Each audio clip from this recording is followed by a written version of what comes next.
by the time I was 2, the Depression had hit pretty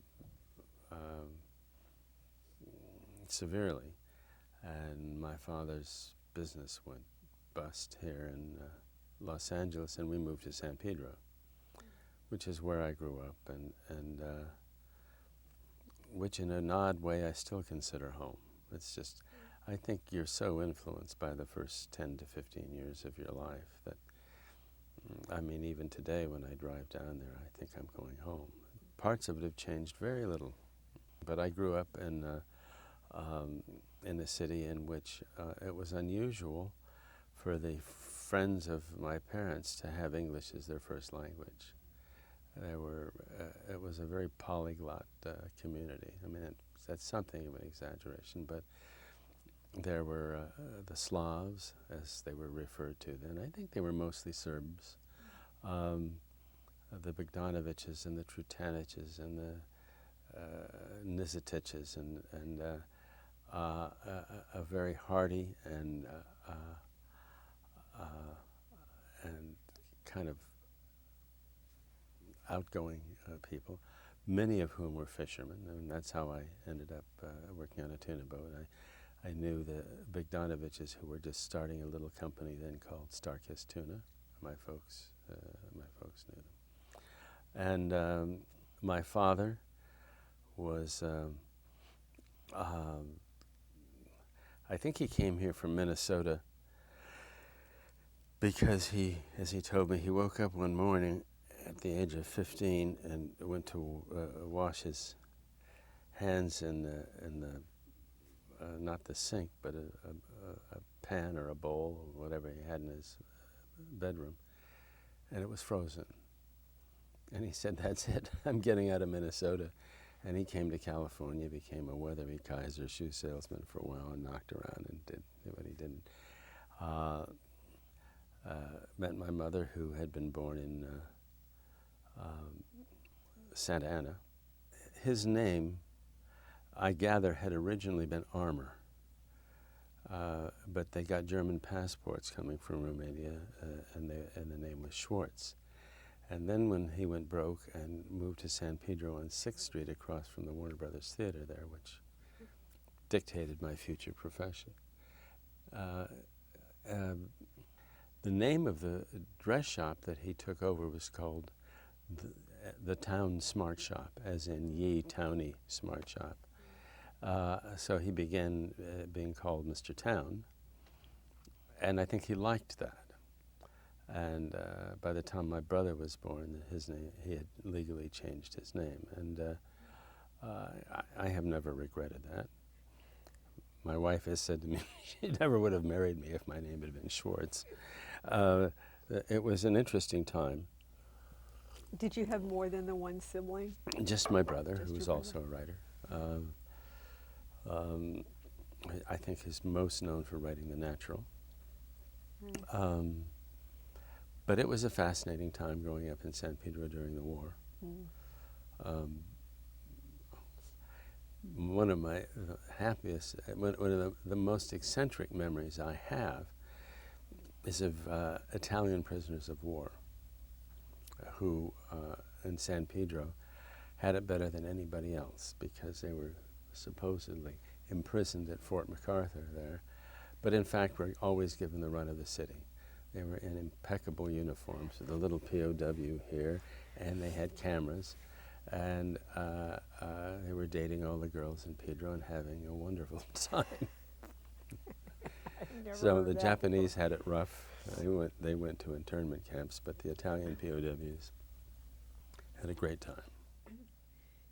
Since you and your brother both became writers, do you think that there was something special about your early days, either in your home life or the stories that you remember, like what you're saying now, that kind of propelled that in some way? How did two boys from San Pedro, from the family that you're describing, decide to be writers or become writers, do you think? I don't know how we both did. I know that I was interested in writing from a very early age. My mother read to me a lot when I was young. And I think she used to write poetry, and there seemed to be some suggestion of writing in the family. Apparently, I had a great-grandfather who was a journalist. I never met him, regrettably. But beyond that, I guess I have a Warner Brothers theater to thank. Loving movies growing up there. I remember the first thing that had any impact on anybody was in a creative writing class at Pomona College, and I wrote a sort of a short story about my experiences as a tuna fisherman, and that got everybody's attention, just the experience of it. Actually, what I thought I was going to be was a journalist. I was interested in at that time, and I've always thought that a critical component of screenwriting is, screenwriting is something that is very well served by a knowledge of the world and its textures, and journalists do nothing so much as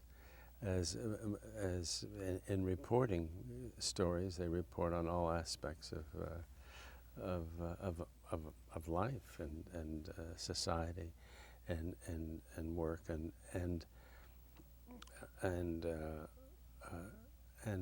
you think about the numbers of screenwriters from Hecht and MacArthur,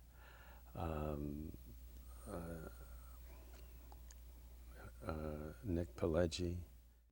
Journalists have, historically done very well as writers, and I think that I've always thought that the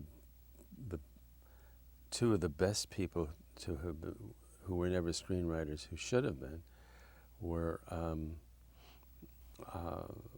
Mark Twain and Rudyard Kipling, both of whom were journalists, and whose ear for telling dialogue and refrain, and whose eye for telling detail is just perfect for screenwriters. We wanted to ask you a couple more questions about the fishing boat experience. How old were you when you did that? Was it like post high school, Mm-hmm. or? I went. We had moved out of San Pedro, but my ties were very close. And Starkist was beginning to be pretty well known. It wasn't what it became, but it was prior to the Charlie the Tuna days. It was the days of live bait fishing, which you were pulling in the fish by hand, which was very dramatic. I don't know if you've ever seen pictures of it. Just pictures. Have you ever seen film of it happening? I don't think so. Well, it was interesting because it was difficult and it was dangerous work because the boats were at a maximum 150 to 200 feet. I think our boat was one of the biggest in the fleet. It was 150 feet. It was 250 tons. Now they're 2,000, 3,000, 4,000 ton boats, and with nets. But what would happen is that there was about a dozen fishermen, and they would, off the stern of the boat, they would lower steel racks into the sea, and you would get out and you would stand in those racks with your knee braced up against a railing, and you would slap the water with a pole with a line that wasn't much more than 3 or 4 feet long, because the fish would strike at the lure, and you would pull the fish back. It would hit the bulkhead and spit out the hook, and then so it was a continuous motion, and the fish would range in size anywhere from from 40 to 400 pounds, and the larger the fish, then you'd have to change poles from they would be called one-pole fish or two-pole fish, which would be anywhere from 40 to 80 pounds, two men on one line. You could have three men on one line, sometimes as many as four, to pull in a 300 or 400 pound fish.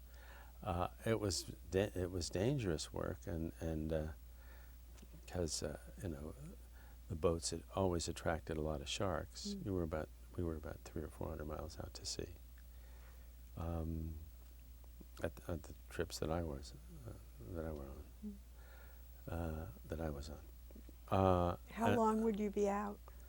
60, 70 days. It was, and got pretty well fried. But it was a fascinating experience. I mean, the fishermen were. There was a Swede. There was a Portuguese. All kinds of guys. People generally have to get along pretty well on a boat like that. Although there are always times when people don't. There was one guy I didn't get along with in particular, but one of the interesting things that happened was we got caught in a chubasco, which is a hurricane, and I've used the incident in a script that hasn't been done, but that's something that you can't really appreciate until you've been through it. The waves are 30 or 40 feet high, and when the boat drops, it's like you're in an elevator and somebody's cut the cables, and you drop 30 feet, and you hit the trough in the wave. And the thing that's frightening about it, that you can't explain to somebody, is every bolt and nut in that ship creaks and squeals. It sounds like people are in the hold of the ship being tortured and screaming every time that ship hits, and you can't believe that the ship can possibly stay together. I mean, it's just you don't think it's going to happen. It's just going to break apart. So that was an interesting experience, and we survived it. Several ships I gathered went down in that storm, but it was it was and I love the crew, and it's like anything else. I remember there's a passage in War and Peace where Pierre is somewhere. He's with other people that are captured, or he's somewhere, but he's there long enough that he figures, yes, I could live this life. I could live this way, And I remember being out there and thinking, yeah, I could be a fisherman. I could live this life. I mean, there's a great pleasure in not just the work, but knowing that when it's over with, you're off because they were highly paid, I mean, for that time. You make 3 trips a year, and the rest of the time is like a holiday, So you're out to sea maybe 4 months out of the year, 3 months sometimes, and you're home, and you live a great life. I've identified fishing with writing in my mind to the extent that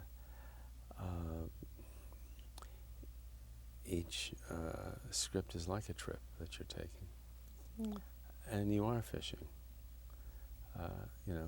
and sometimes they're both involve an act of faith. I mean, you're looking at the fucking water and assuming that there's something underneath it that you're going to catch, and it's the same thing with your brain. There's something under there that you're going to get, you think, and sometimes it's sheer faith alone that sustains you because you think, God damn it, there's not a bite today, nothing is happening. And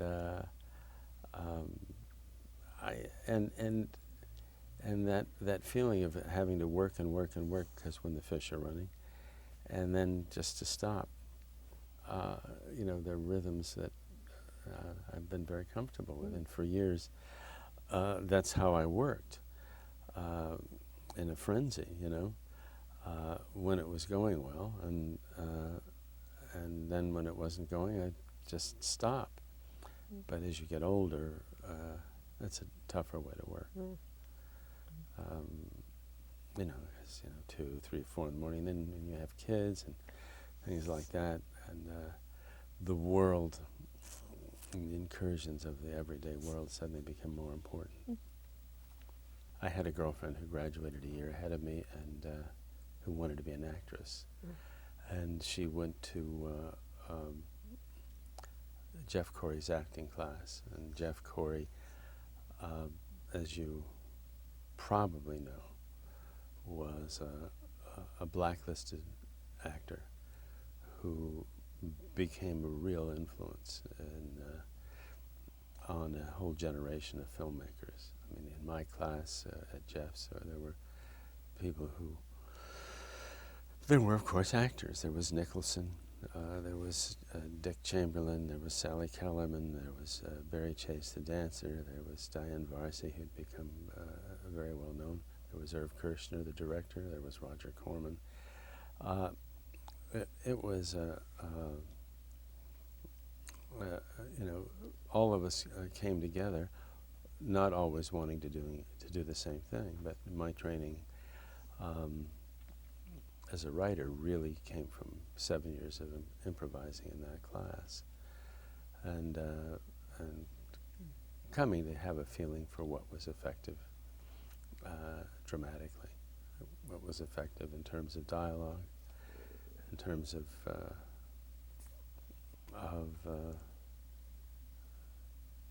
just what people could and couldn't say that would be effective. That's an amazing array of talent in one group, in one class. That's only the people I can remember offhand. There was also Jimmy Coburn in that class. There were so many people in there. James Dean had been in there, I'm told, a year or two before that. There were other actors who were brilliant, who were either killed or who died. Do you think that Jeff Corey also influenced your politics as well as your writing? I don't know that Jeff Corey influenced our politics. We knew that he couldn't work, and we knew that was horrible. It was just obvious. If you knew Jeff, you thought this is a threat to the country. It was outrageous, and he was so good-natured about it. Such a wonderful teacher, and had given himself over to that. That our sympathies for him were great, and I think, to this day, those people who kept people from working, I think many of us still resent terribly, because of the unhappiness that it fostered. I understand that Roger Corman was responsible for giving you your first yes, he was in the break. class. Roger Corman was in Jeff's class, and he said, "Kid, I hear you want to write." And I said, "Yeah." And he said, "Okay, write a script for me." And that's how it started with so many of us with Roger Corman. There was Francis Coppola, Scorsese, Nicholson. No, it was, tough to make a living writing for Roger, but at least he gave us a start. Right. I would guess that most of you in those days would rather have the start than the money. So. Oh, sure. Yeah. And he, he did some movies that, like Little Shop of Horrors, that were kind of memorable. And I did among other things, one of his Poe movies, Mm-hmm. Tomb of Ligeia. The first movie that you did for him, was that something that you really wanted to write, or was it something that he said, this is the idea, or how did it work? No, with Roger, it was never something that you wanted to write. At least in those days, it was, Attack of the 50-Foot Woman. That's the story. Give me a script in a week. Or The Last Woman on Earth, which is something I regrettably did. And the Edgar Allan Poe thing, Ligeia. He chose the subject matter. And I realized that from my point of view, and I had a hard time with that, from my point of view, that was bad for me. I really needed to feel that something for the material, or I had a hard time, always have. So that's continued over the years. You would rather do an original than do a book or somebody else's idea? It's not necessarily true that I would rather do an original. It is true that whatever it is that I would be doing, Mm-hmm. I would need to feel a connection with it. One of the oddest ways I've ever backed into a project was I lived across the street, or Sidney Pollack lived across the street from me. And I was in my front yard, and he was in his front yard, and the garbage trucks had just gone by. And Sidney said, "Can you give me a hand?" And I thought, for just a minute, Robert. I said, "Sure." And I thought he wanted me to help him take these garbage cans into the backyard, you know. And in fact, what he wanted to do was talk to me about the firm. And so, you know, it would have been a lot easier to take his garbage cans into the backyard. But so he said, "You know, you don't have to read it. You know, just talk about it." And he started to try to explain the plot to me. And again, like we were saying earlier, it started very quickly to devolve into the vessel with the pestle. I can't follow it, Sidney. I'm sorry. So then I read the book, and then I backed into it, and managed to find in the course of doing it a way that it could be meaningful to me, and that can happen too. But you know, I didn't try to make it not Grisham, but there was a lot about the book I was uncomfortable with. And I don't know if you ever read the book, No, Barbara. Did you? Mm-hmm. Yeah, well, I was highly uncomfortable with him taking the money and running and things like that. I was uncomfortable with him cheating on his wife and never talking to her about it. And so we looked for ways to keep it like Grisham but change it. I was most uncomfortable with him violating his oath as a lawyer and getting the firm and all of his clients at the same time. I called my wife's brother, who was a lawyer and still is, a very good one. And I said, "John, how could it be that if you had members of your own law firm that were dishonest and you wanted to take them down, but you didn't want to violate the confidentiality with your clients, what could you possibly get them on?" And he thought about it for a minute, and he said, "Mail fraud. You know, if they overbilled you and put a postage stamp on it, that's mail fraud, and that can add up." And of course, that became the key thing that in the script. Both John and my cousin, who's another lawyer, John Edmonds, helped with, and then then we went from there and just looked for ways to make it meaningful. But I guess this is a roundabout way of saying sometimes with an adaptation you can find something that Yeah. you can identify with and means something to you and go with. Do you enjoy doing research for projects? Because you talked about originally wanting to be a journalist, and I know, and it always seems to me that there's a certain amount of research that goes into arenas, or like with the firm, you called a couple of lawyers, you had a conversation, but some projects take a lot more research. Do you like learning about whole new areas that you don't? Well, I think that's one of the main benefits of screenwriting is being able to delve into worlds like a journalist, and often to be able to travel to places. Writing screenplays has taken me all over the world when they were shooting. It's how I first really got to Australia.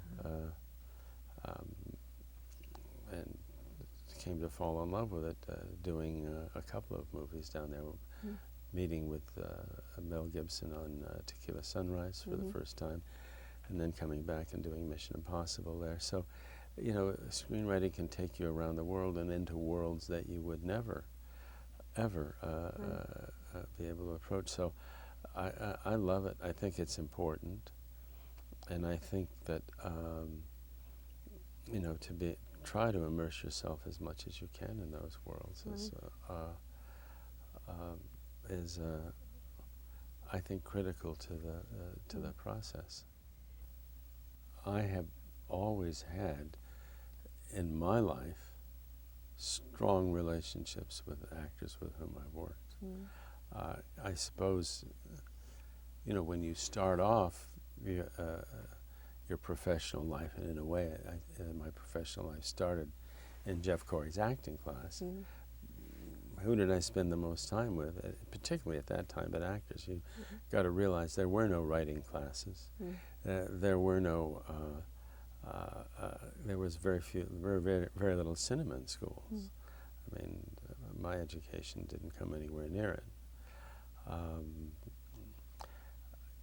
I didn't answer a question, and I'll get back to this in a minute. I didn't answer a question earlier about what drew me to how did I get into movies. I think loving them, but not really taking screenwriting seriously as the possibility for a profession. I stumbled across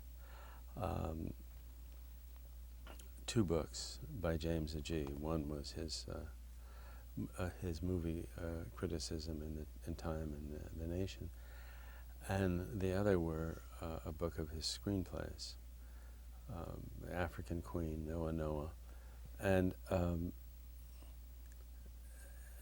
I remember reading in one of Agee's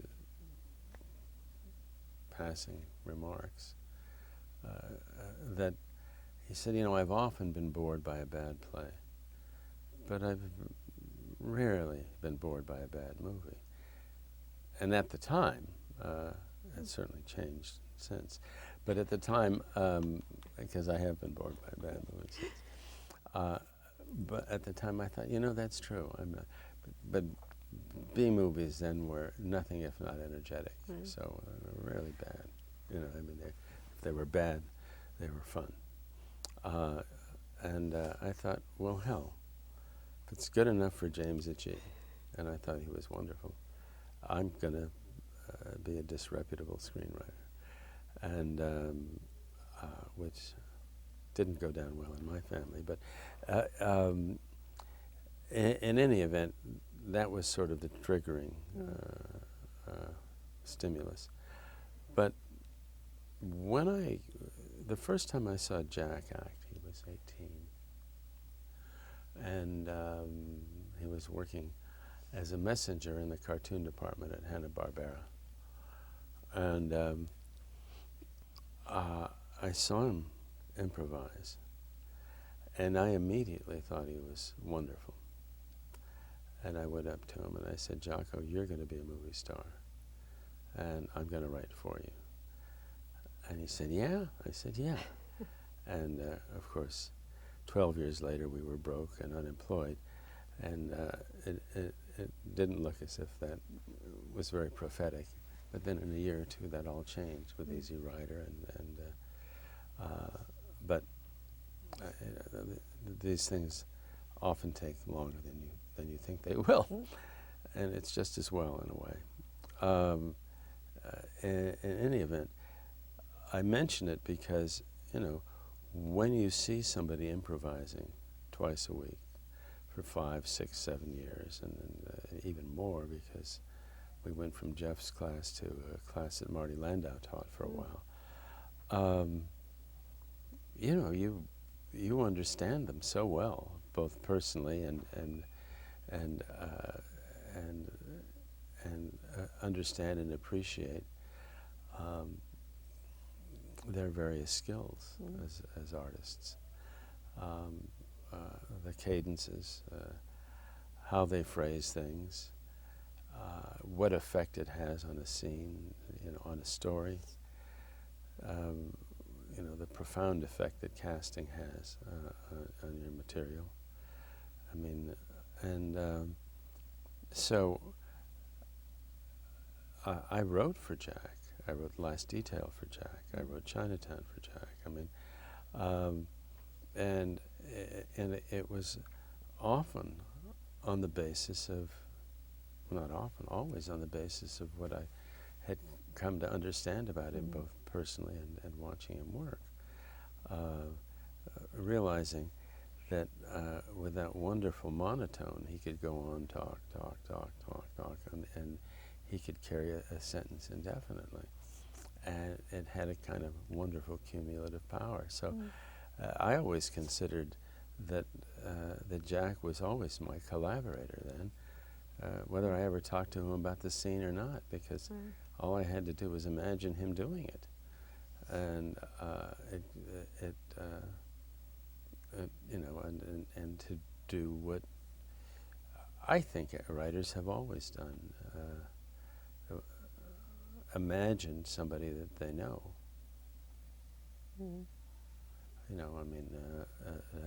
Playing the part and listening in your inner ear to them. I mean, it was, what scant history we have of Shakespeare tells us about Burbage and the effect that I think everybody does, and the same was true with Warren. You can't help but, and then you work with somebody, and then you work with them again, and I had worked with Gene Hackman in Bonnie and Clyde, and had seen him and come to know him, and so when I was asked to rewrite The Firm, the character that he was playing was changed substantively, because I knew that Gene would have the weight and the sympathy to make a very unsympathetic character in the book become a very sympathetic character in the film. So I think it has a tremendous effect. I mean, these collaborations from Ingmar Bergman with Max von Sydow to Scorsese with De Niro and Francis with Al. I mean, Ford with John Wayne. I mean, it's what makes movies work so well. It was interesting that Warren Beatty, Tom Cruise, and Jack Nicholson seem from the outside to be such completely different styles, types, the kind of movies they do, everything about them seems so completely different. And you seem to have been able to hone in on such disparate personalities and had great success with all three of them. They are different, but the adjustment, if you want to call it an adjustment, is so automatic that I don't see anything unusual about it. I mean, like I said, Jack is very comfortable with, you can give him a speech that can rattle on forever. I mean, you saw that from the very beginning when he did Easy Rider, and that long, deranged speech about alien, whatever it was, you know. Warren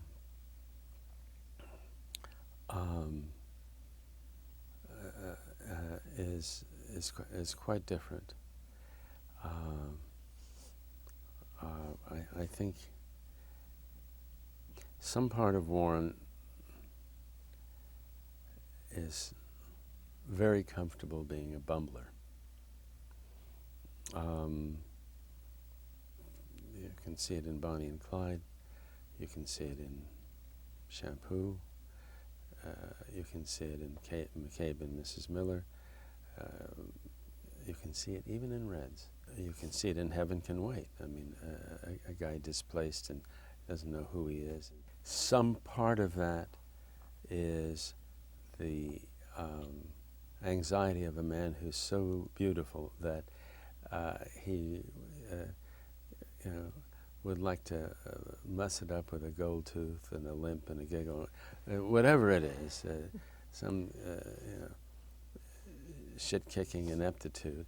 And part of it is, I think, a feeling of, in spite of all the worldly sophistication that has come to be Warren, he started out as an innocent Virginia boy, and that's some real component in his personality, that kind of innocence that can be taken advantage of,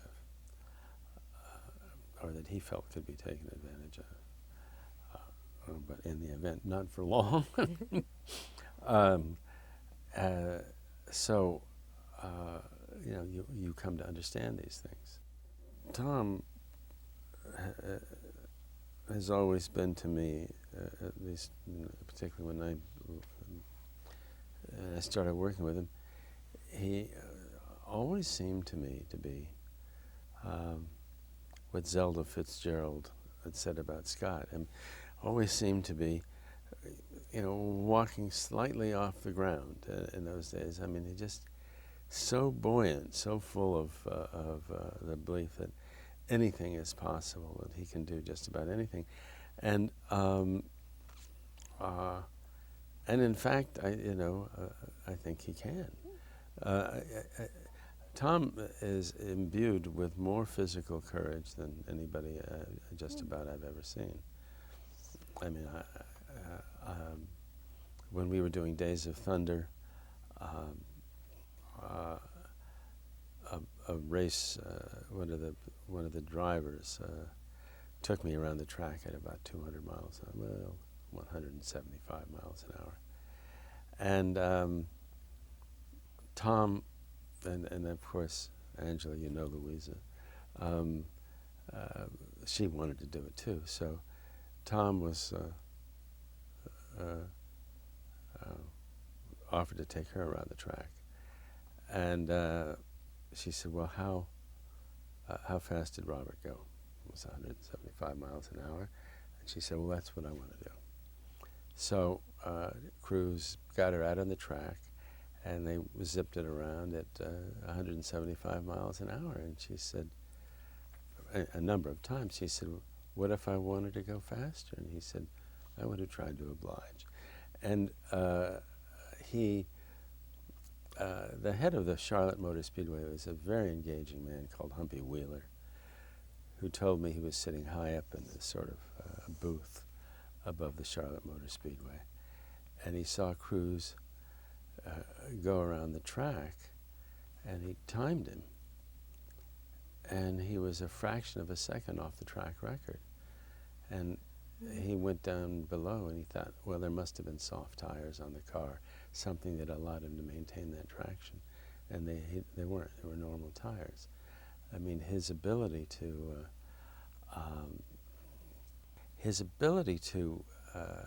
gamble like that.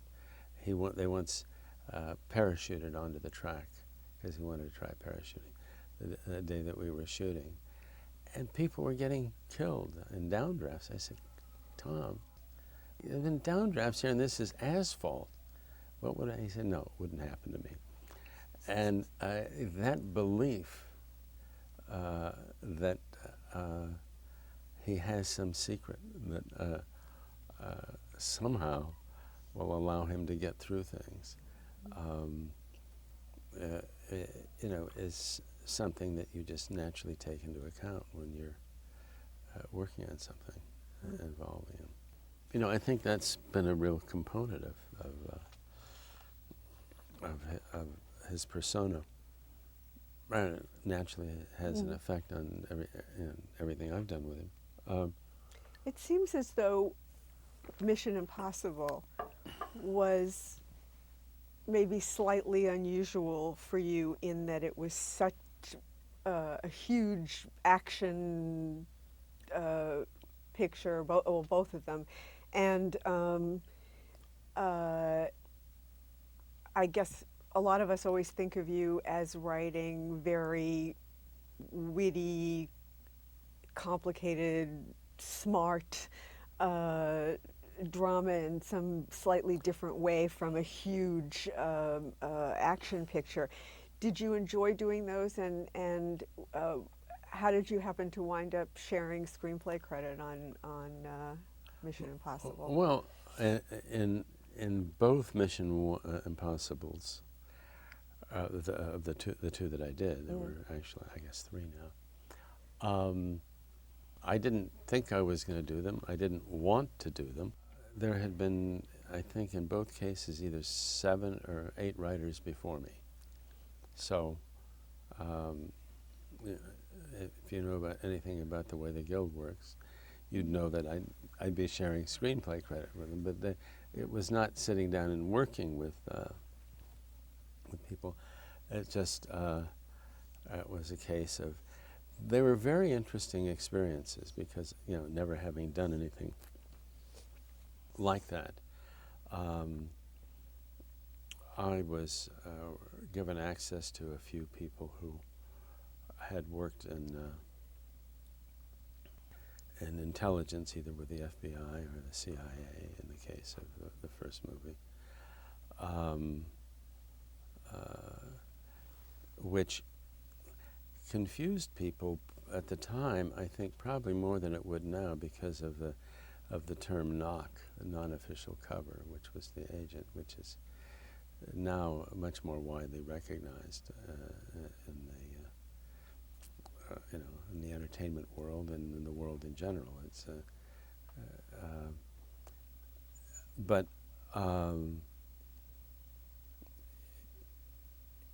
some of the action pieces were set pieces, and so what I was doing was to try to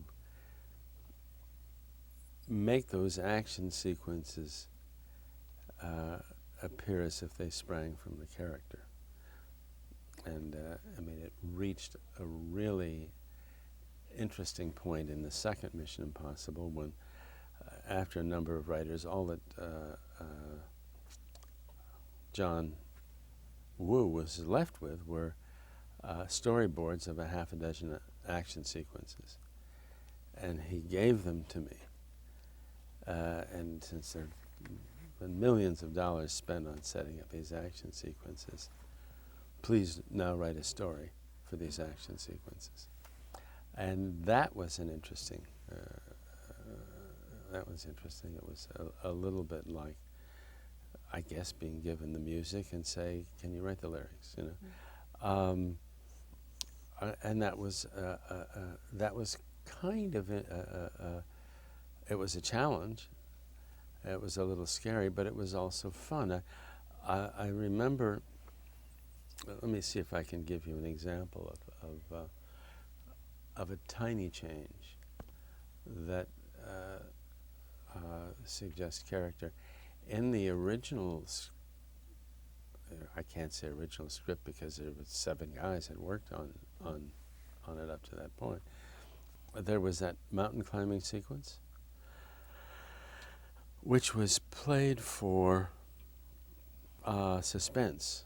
and drama and was serious, and I thought that's no good. That the way to deal with that is this is what Cruise does on his day off. It's a busman's holiday. It's something that he does for enjoyment, risking his neck, climbing up there. Falderie, faldera, ha ha ha ha. So it was something that was fun for him to do, and this pleasurable experience was interrupted with an assignment. And speaking of his courage, that man climbed that mountain, and he was hanging by the thinnest of cables over 1,500 feet, and getting those toe holds himself. Poor John Woo almost passed out watching it. It was so frightening because he was making those jumps, assuming the cable can hold, but he was moving as if he wasn't covered. So that was a way of working on that,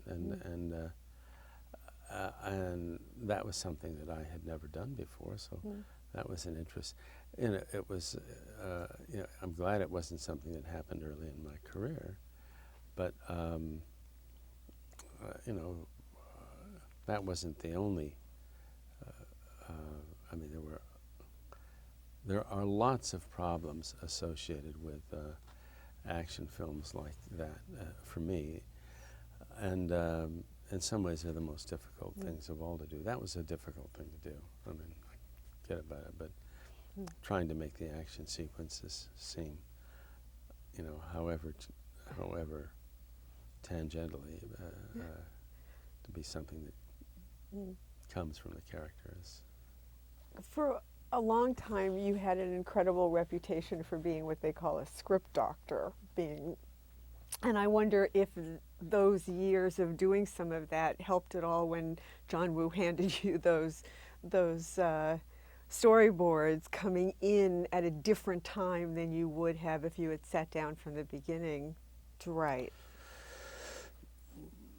Well, yes. Yeah. I think that's what script doctoring is about. I mean, it is trying to. Well, it's no different from adaptation or what we were talking about earlier with The Firm. It's as if it's as if there's an ideal story there, and you try to explore how you reach it. Let me put it to you in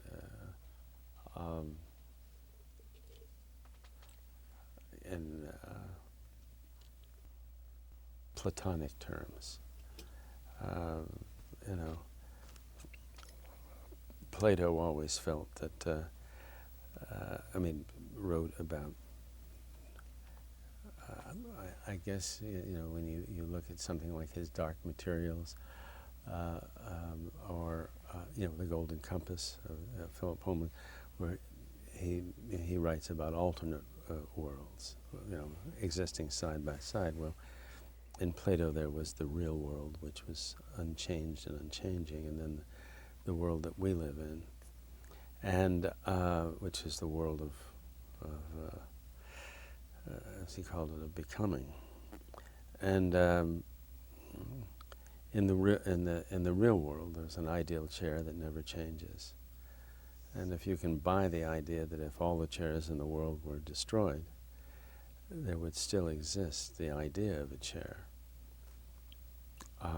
Some people don't think that's true, but I do. And I can see that idea would still exist. I think that a screenplay, any given screenplay, is something that exists in that world to be discovered, and that the act of writing is not so much an act of invention as it is an act of discovery, at least for me.